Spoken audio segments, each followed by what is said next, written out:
Live from downtown Detroit, Local 4 News at 5 starts now.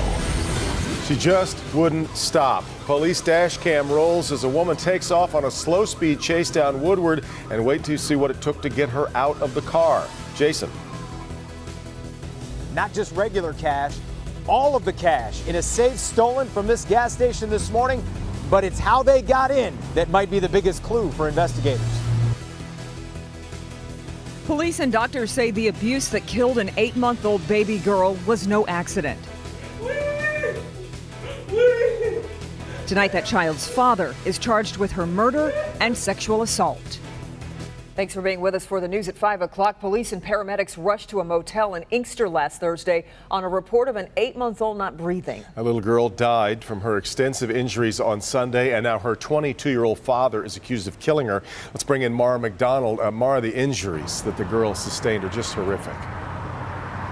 They're bad, Devin, and that's just for starters here. We're talking about multiple skull fractures, a brain bleed, a retinal hemorrhage, and then there are other injuries that we're not going to get very specific on. Let me explain. Please stand to your feet.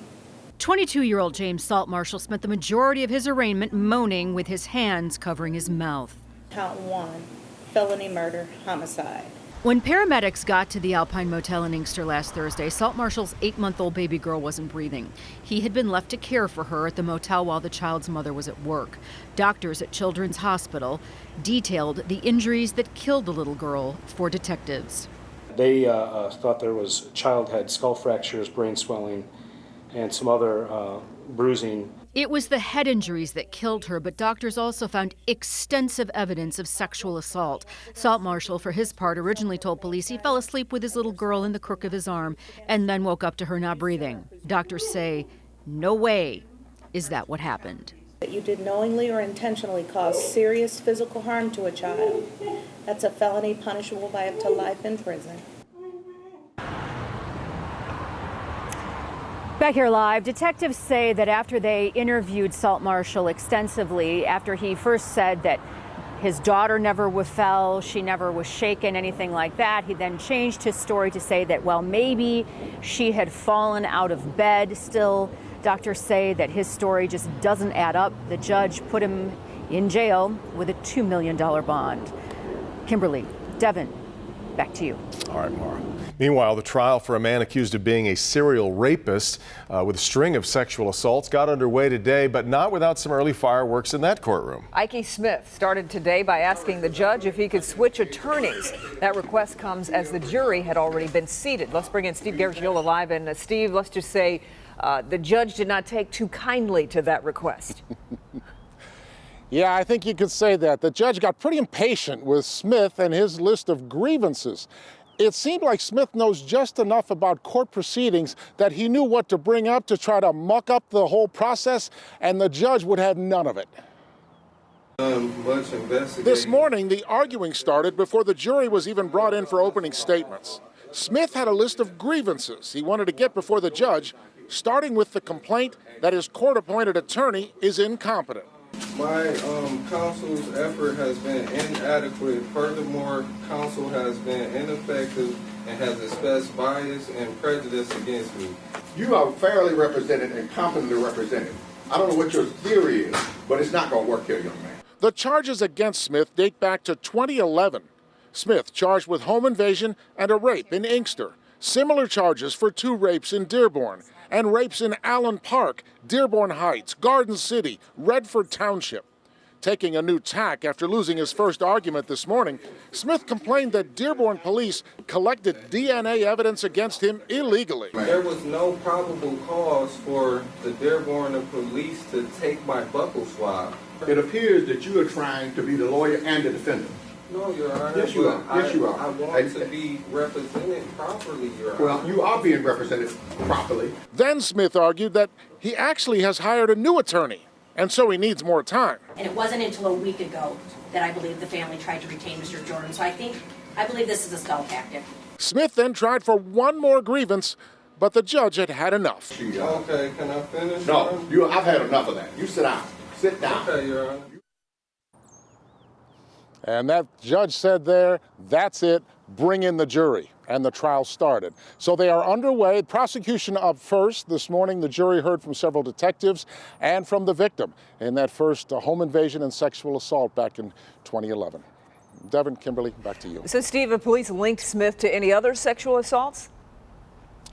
Well, you know, as a matter of fact, police believe they could link Smith to up to 35 other sexual assaults in Metro Detroit, which is just horrible. But the focus of this trial much more specific on just a handful of cases. Right. My goodness. Okay, Steve, keep us posted. We now know the identities of the victims in a deadly crash on US 23. This is a crash that occurred yesterday near the Lee Road exit in Green Oak Township. A semi lost control and crashed into the back of several cars. 2 men were killed, 51-year-old Robin Brown and 52-year-old Roby Steele. A 25-year-old Milford woman named Sarah Miller remains in critical condition. The 62-year-old semi-truck driver is behind bars today in connection with the crash.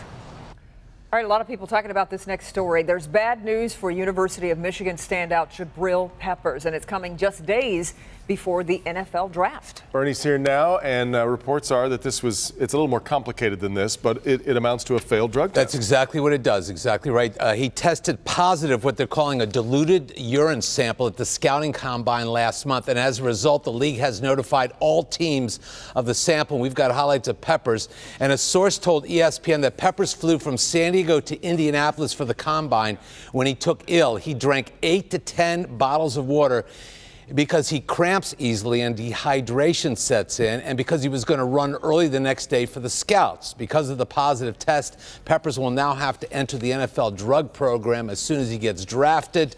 And now the question is, what will this cost him? ESPN had him going 15th in the first round, but now teams could shy away because of this situation. So that's it. And what happens is, in a diluted sample, they find it in athletes who test positive for marijuana and also for PEDs. So it's a way to combat having it in your system. I don't know what the circumstances are here, except for what he has said. And he's never apparently failed one before. Has never had any issues. You got to believe that they're kind of given a briefing on, listen, you got this coming up. Don't do these certain things. A, at the combine, and B, not 3 days before the draft. If you don't want to cost yourself a lot of money. True enough. We'll see what it costs. Yeah, see what it does. All right, Bern. Okay. A bank robber on the run in Troy, a robbery that happened this morning at the Citizens Bank on Big Beaver. Police have yet to release descriptions of their suspect or possible car involved, but we do know that no one was hurt. Again, the investigation continues just from today at Citizens Bank on Big Beaver. We'll keep following it. It was a turnkey robbery this morning at a gas station in Warren. He came well equipped and made off with a safe, and it was all caught on camera. Jason Colthorpe live this evening with a video that police hope will catch this guy. Jason? And Kim, normally when we talk about an overnight robbery at a gas station, we have a huge mess to show you, glass everywhere, something like that. But not in this case. When this robber went through that front door, it was almost like he'd been here many times before. The video speaks for itself. A man calmly walks into the Shell station at 10 Mile and Hoover, unlocking the front door and then unlocking a second door to the back. 12 seconds later, he's on his way out carrying a safe. If this seems way too easy, you'd be right. Fact 1, the robber has keys to the place. Fact 2, he knows exactly what he's looking for and is able to handle the safe no problem. Fact 3, knowing the cameras are on, he has on a mask completely covering his face. Take a closer look at it in case any of this looks familiar. 30 seconds, in and out. Way too easy, and it has police wondering if all of this was an inside job. Warren Police very mum on this investigation, not telling us about any suspects or anything like that at this point. But if any of that looks familiar, call the Warren Police Department. We're live in Warren tonight. Jason Colthorpe, Local 4. So, Jason, any idea how much money was in that safe? No, but you know, as you watch the video, Kim, you really get the sense that the robber probably knew exactly how much was in there. Right. Again, looking at the timing of this whole thing, 30 seconds from door to door, and even more so from the time he unlocked the second door. Think about how long it would take you to grab a safe, pick it up, and move out of there. Exactly. 12 seconds to get that safe and get out of there. Yeah, he knew exactly where he was going and what he was doing. Okay, yes, Jason, he did. Thank you. University of Detroit Jesuit High School student Sean English is discharged from the hospital. Took a while, didn't it? English had his foot amputated, you may recall, after he was hit while he had pulled over to help the victims of a crash on I-96, a crash that happened back on April 2nd. And we want to wish Sean well in his recovery and his courageous efforts. Just doing the right thing. Doing the exactly right right. thing. Yeah. Well, police in Plymouth are looking for some young vandals who damaged a very important baseball field. New tonight, an up-close look at what these three did and why it's hurting the special needs community. Also, an important recall alert involving a popular brand of potato chip. New at 5, what you need to know before you head to the pantry. Hey there, Ben. Devin, all kinds of pure Michigan out there today. Temperatures just above average, but we've seen plenty of sunshine, and it ain't going to stop anytime soon. More on that coming up. Okay, Ben, but first, it's a chase that just wouldn't end. The wild ride Royal Oak police went on to get a suspected drunk driver off the road. That story and more next. Tonight new at 6. There are new questions swirling around Macomb County Clerk Karen Spranger. This time, it has to do with where she lives. What we found at the house she recently listed as her residence. That's coming up new at 6. Also, a hockey injury left this local teen paralyzed, but he is definitely not giving up. At 6, we got a first-hand look at his progress, also how some of his Red Wing heroes are trying to help. Well, this police dash cam video is further proof there's no such thing as a routine traffic stop. Police dash cam video from Royal Oak shows police there trying to stop a woman for what they believed was a DUI case early Friday morning, but she had other plans. Rod Maloney live tonight on Woodward with more serious business, Rod. Oh, no doubt about it, Devin. When you get a chase on Woodward Avenue, right? It's just down here, Royal Oak, there by the zoo, went by the zoo. This was the chase that never ended, for goodness sake. It went almost 20 minutes. 1 a.m. overnight, Thursday night, Friday morning, and the first call comes in to the Royal Oak PD on the Mazda, license plate included, for a suspected drunk driver. The first responding officer found it at Woodward and Coolidge, turning to go northbound. He turned on his lights, no response. So next came the siren, nothing. The car keeps going. The police shine a spotlight and the car just speeds up, then flips back around to go southbound again on Woodward Avenue and decides to stop at red lights. Royal Oak police patiently waited and the driver just keeps going. Eventually, they break out the stop sticks and the two front tires are flattened, yet the driver stops and then starts up again. By this time, after a second attempt of stop sticks, the bumper is dragging behind the car and the chase has left Royal Oak, gone through Huntington Woods, Ferndale, and then into Detroit, and then finally into Highland Park. The police from 5 different agencies in pursuit box her in there. Because the driver refused to get out of the car, they broke the window. Royal Oak Sergeant Donald Swiatkowski says the patients showed came from the time of day and the traffic flow. Certainly this would have been different at 3 p.m. in the afternoon on a day when kids are being let out of school. The driver was 48-year-old Satira Marie Kitchen of Farmington Hills. She's charged with fleeing and eluding, driving on a suspended license, drunk driving third offense, and having open alcohol in the car during the chase. Now think about this. She drove much of that chase on the rims of her car. Again, that chase lasting 20 long minutes. They say this is one of the longest chases they've ever had. And one of the good things that happened was that the police departments down the street as they went south were blocking the east-west lanes so that the chase could go down. 5 and 6 police cars chasing this one going down Woodward Avenue. Back to you. And how fast was that chase going, Rod? Well, as you can see, she would stop, and they actually allowed her to do that. It went from 0 to about 53 miles an hour. I think if it had gotten any faster than that, they probably would have stopped her sooner. Yeah, wow. All right, Rod. Well, Rod is standing out there in a gorgeous day. I know, sunshine just all over out there. Beautiful. Perfect. You know, and since I've moved here, one of the biggest complaints I've heard is we never enjoy the spring and fall. Everything seems to move from winter to summer, and from summer to winter. That's true. But this is kind of the payoff. Take a second and enjoy it. That's right. And we've got almost an entire week of this stuff, too. Temperatures at 70 outside right now. We've got a little bit of a cool east wind to add to that, and some pretty dry air, too. So humidity is definitely not a problem, but it's not going to be too long before we start talking about that. Looking at the big pattern here as we go through the next few days, there's a huge trough going to get carved out here in the western part of the U.S., and Anytime we see the trough out here to our west, that usually means we've got an equally big ridge on the eastern side of that, and that's going to be the case as we get into Wednesday. That's going to allow temperatures to warm up even more as we head towards the middle of the week. So we're already above average, but believe it or not, we're going to be pushing 80 at least a couple days this week. 70 is where we're at right now, so we've jumped up a degree. East wind right now at 11 miles an hour, but look at how dry that air is, 29% relative humidity, and we're going to keep that around at least until we get into Thursday, which is going to be our next chance of getting wet. Just some high clouds out there right now, and it's really not marring the afternoon and evening all that much, especially when you got temperatures like that. We will have a warm front push through tonight. It's going to come through dry. Clouds will be on the increase as we get towards tomorrow morning.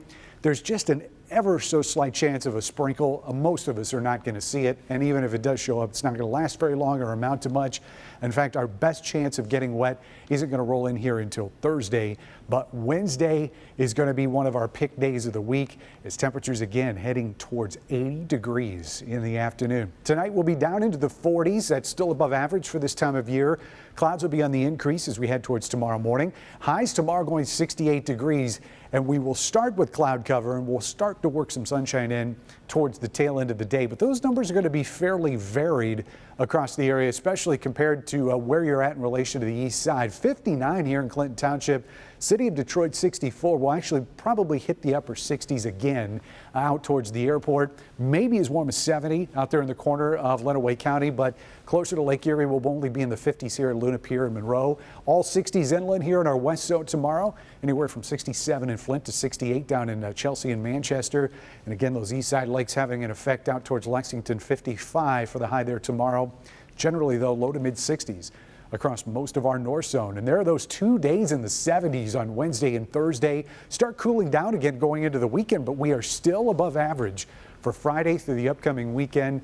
We'll start adding in some chances of showers and storms as we get into Saturday and Sunday, and then start to dry out again as we get into Monday. You notice the weather radio there on the forecast on Wednesday. Yeah. It is our severe weather alert radio campaign. Starts on Wednesday and will be at the Meijer in Westland starting at 11 a.m. until 7 p.m. And I'll set it at 4. You know, technology keeps advancing, but this is still the best way to stay alert in a severe weather situation. It gives you the information, and then you tune us in to get the info off. And they always go fast. That's true. Make sure you're there. Great. Okay, Ben. The family member of the Tennessee teacher accused of abducting a teen student for a month says it wasn't an abduction at all. New here at 5, why they say police and prosecutors have the story all wrong. But first, Michigan's lieutenant governor signaling he may be finally ready to make a decision about a run for governor. We'll have what he said about it today next. Help Me Hank scam alert. It's expected to be one of the biggest scams this summer. How to protect yourself tomorrow starting at 5.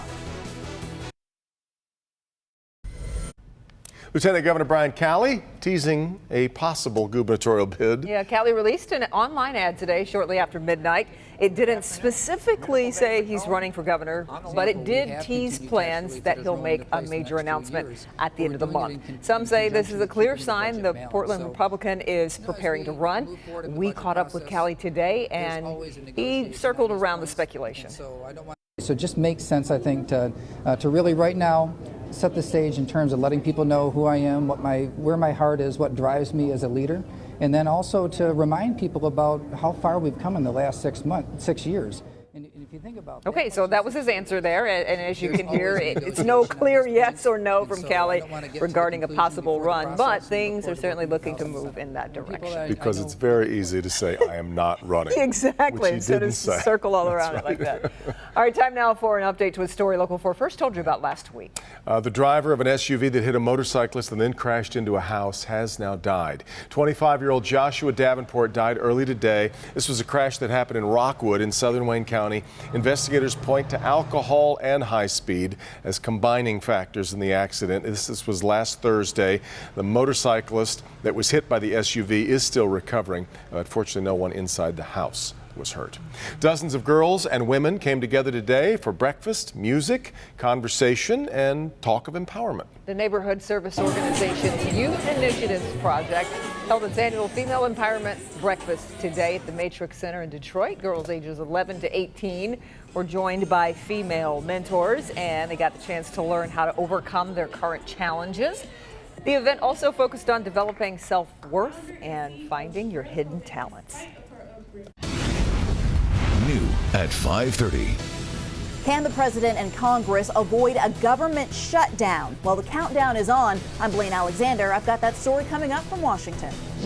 Wayne County officials announced an extension to a program that helps people behind on paying their property taxes. We'll tell you more about the special program and how many residents are impacted. The sign is pretty clear, no trespassing. So what were 3 kids doing here late last week? Direct violation of all the signs that are posted for like no trespassing. Nobody's supposed to be on the property. Why it's not about the damage done, but the place where it happened. Theme parks. Live from downtown Detroit, Local 4 News at 5:30 starts now. Who would do something like this? A group of young vandals hit a very special baseball field in Plymouth designed for children with special needs.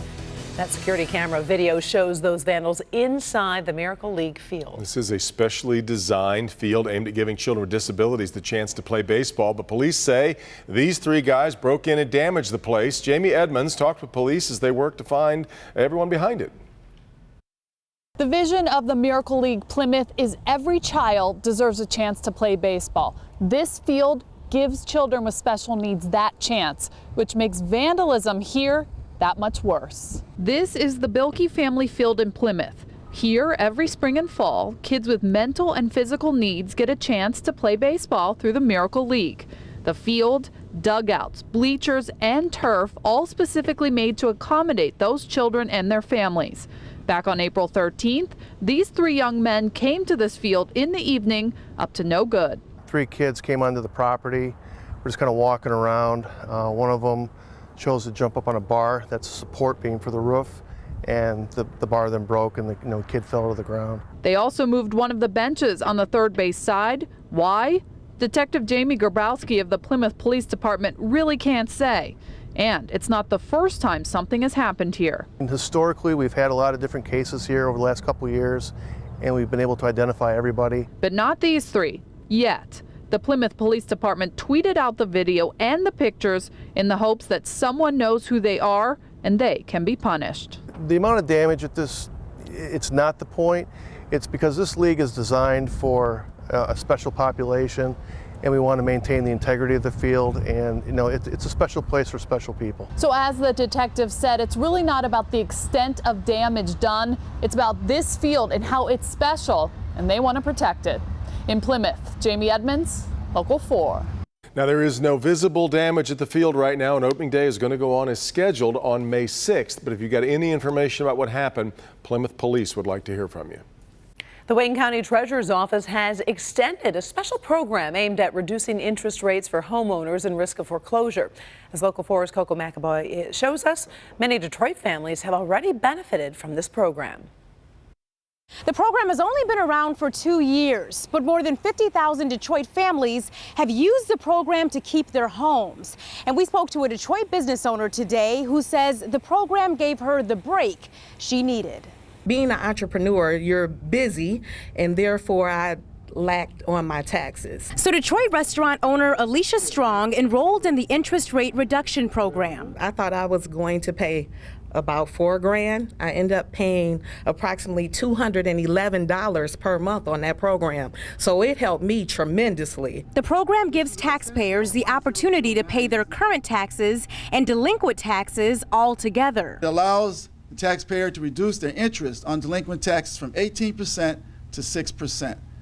It also allows taxpayers to put multiple years of delinquency into one payment plan. Though officials say the number facing foreclosure is down dramatically. But still, there are more than 12,000 homes in risk of foreclosure. Times should get a little better now, but not for everybody. and we have to remember that. More than 500 people have already enrolled in the program since its extension this month. But Strong hopes more people take the opportunity to fix a predicament she once was in herself. I'm able to breathe because that payment isn't so high, and it's due monthly instead of one big chunk because I forgot about it. The extension of this program runs through June of 2019. On Detroit's West Side, I'm Coco McAvoy, Local 4. Officials also say the homes don't need to be at risk of foreclosure to take advantage of the program. If delinquent taxes are owed, you can enter into the lower interest rate payment plan to save money. Well, Elizabeth Thomas is back home tonight in Tennessee after a nationwide hunt. Now we are hearing from her accused kidnapper's family for the first time since his capture. Yeah, the 15-year-old and her former teacher, Tad Cummins, were found more than 2,000 miles away from her hometown. They were in a remote cabin in Northern California. No electricity, no running water, a camping stove, some food, toilet paper, and 2 beer cans, pretty much the entire story. Cummins' sister says he doesn't believe he kidnapped Elizabeth. I asked him why. Why would he do this? And the answer he gave me is that she wanted to run away and she wanted to leave. And he didn't want her to go alone. Cummins is scheduled to be arraigned today in Sacramento on federal kidnapping charges. Well, waves of storms over the weekend wreaking havoc in Tennessee. Ben's here now with details about one important ramification of those storms. Ben? Karen, was the water that was the important thing in that storm, and the water still having an effect as torrential rains forced entire school districts to close today. There are 20 schools in Anderson County, which is just west of Knoxville. Flooding there so bad that the majority of the roads leading to and from the schools are either flooded or completely washed out. The district superintendent drove the entire county today, making stops at nearly every school in the district, checking for damage, but he said it was the flooding that ultimately tipped the scale in favor of canceling school for the entire county. Now, the Tennessee Valley heavy rain has moved to the east. 4 to 5 million people in the mid-Atlantic are under some type of flood watch or advisory, particularly in North Carolina, where they're expecting 6 to 10 inches of rain through tomorrow. You can see that bullseye right around Raleigh. By the way, Florida, which really needs the rain, isn't going to get any, so that means the wildfires are going to continue until further notice. And Karen and Devin, we usually only see a map like that when hurricane season is in full swing, and this is not tropical. We haven't gotten started with that yet. The seasons have been confused here for a whole year, it seems like. Yeah, all right, Ben. Well, a college student in Illinois is dead in what witnesses call a freak accident at a track and field competition.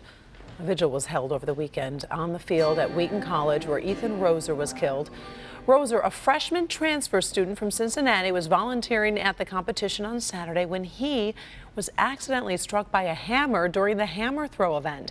The 19-year-old was rushed to a local hospital where he died.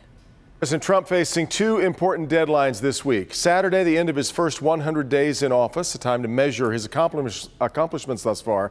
But Friday is the deadline for Congress to pass a spending bill or face a government shutdown. Blaine Alexander following it for us from Washington. Blaine? Well, Devin, the timing of all of this is so important. Of course, President Trump and his team are looking to mark a number of accomplishments, including funding the border wall. But critics say that it could come at the expense of keeping the government open. With the clock ticking closer to his 100th day in office, President Trump today hosting members of the United Nations Security Council, showing he is willing to work with a group he once criticized. North Korea is a big world problem, and it's a problem we have to finally solve. That as the White House imposes new sanctions against Syria. On the home front, the president facing a looming Friday deadline, pass a spending bill through Congress or face government shutdown. They're currently negotiating. We feel very confident that they understand the president's priorities and that we'll come to an agreement by the end of Friday. But lawmakers on both sides pushing back against one of those priorities. White House demands for billions of dollars for a border wall. And frankly, it's a promise that he made to the American people. money the Department of Homeland Security has not even requested. If the government shuts down, it's because he's made a demand to build this wall that Republicans and Democrats don't want. I wouldn't risk $1 trillion funding bill for a $3 billion wall. The president wrapping his first 100 days as a new NBC News Wall Street Journal poll shows 40% approve of his job so far, 54% disapprove. The White House says those numbers do not tell the story. When you think about what he's started, he'll move forward on tax reform, health care, on immigration, on trade. It's been a hugely successful first 100 days. The president, despite calling the 100-day standard ridiculous, still trying to rack up wins before Saturday. And Wednesday, the president could possibly add yet another fight here on Capitol Hill. He's expected to reveal his tax reform plan in what he's calling a major announcement. In Washington, Blaine Alexander, Local 4. All right, Blaine. Meanwhile, former President Barack Obama returns to the public stage for the first time since leaving office. Mr. Obama spoke at the University of Chicago today. He told the crowd he wants to work with young people to engage them and prepare them for public service, saying he believes the next generation will be able to mend the division in our country. The single most important thing I can do is to help in any way I can prepare the next generation of leadership to take up the baton and to take their own crack at changing the world. People just aren't involved. They get cynical and they give up. The only folks who are going to be able to solve that problem are going to be young people. I think discourages. The president did not make any mention of current President Donald Trump or his policies. Frito-Lay is recalling select kinds of kettle-cooked chips nationwide for a possible salmonella contamination in the seasoning. All sizes of the jalapeno-flavored Lay's Kettle Cooked and jalapeno-flavored Miss Vicky's Kettle Cooked are recalled.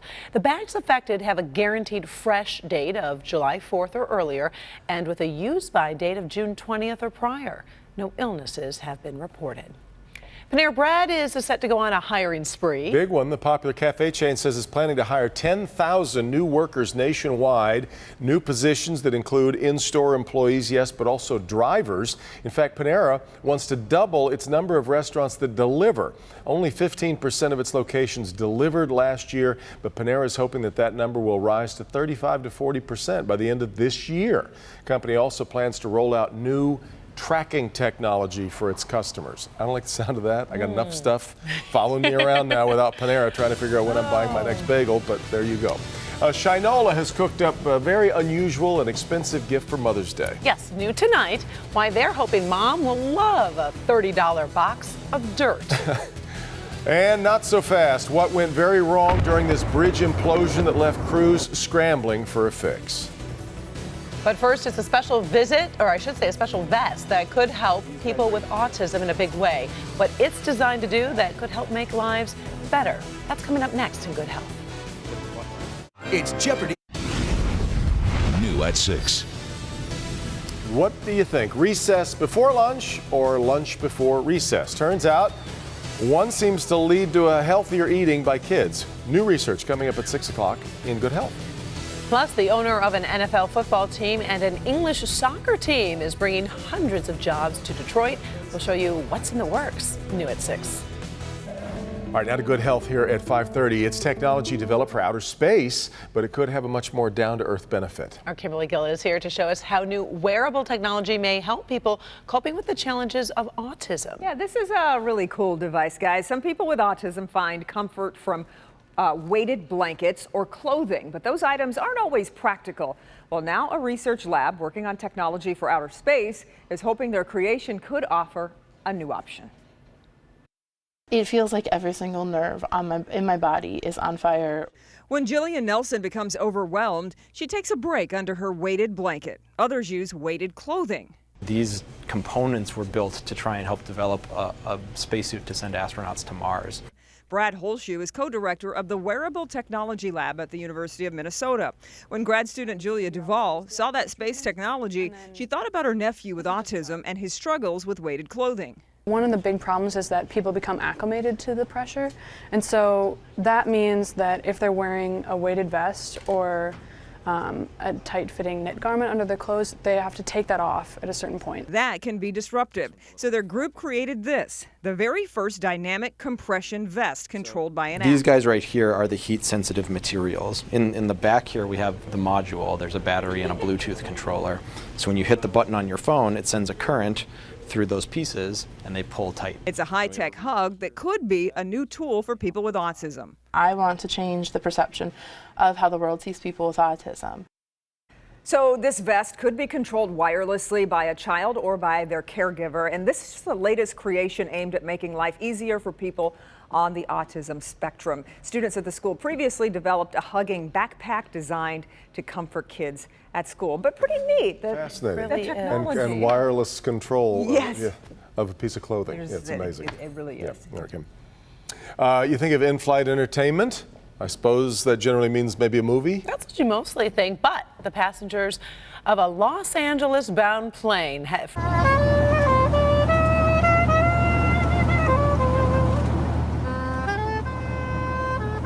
Yeah, that was an impromptu live performance by Kenny G on that Delta flight. We're looking at Grammy-winning saxophonist Kenny G jamming his way down the aisle of the plane. Kenny G was... Well, I don't know. You're right. It probably was jamming. The soulful sounds.